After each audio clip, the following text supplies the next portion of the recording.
अरे ये बाबू परैया प्रखंड से जिला पार्षद उम्मीदवार पार्वती देवी के भारी से भारी मतों से एकदम विजय बना देना है। और यहाँ गोविंद चाचा भी संगे बड़े तो गोविंद चाचा के भी एकदम जिता देना है बाबू।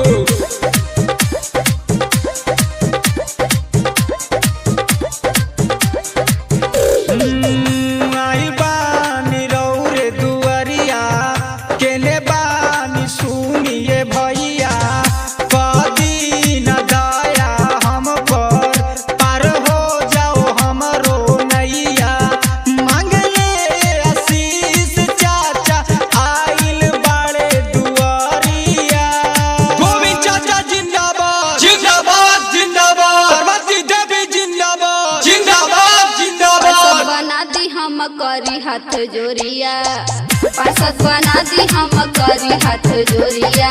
वही प्रखंड में विकास के बयरिया, वही प्रखंड में विकास के बयरिया। क्यों पड़े हो चक्कर में, कोई नहीं है टक्कर में। सुनिए भैया चाची करिले गोहरैया हो, सुनिए भैया चाची करिले गोहैया हो।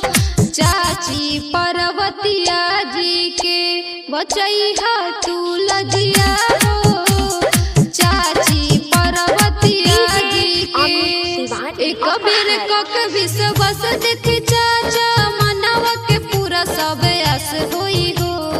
चाचा गोविंद यही बन जाइए पार्षद प्रखंड के अपना विकास होई हो।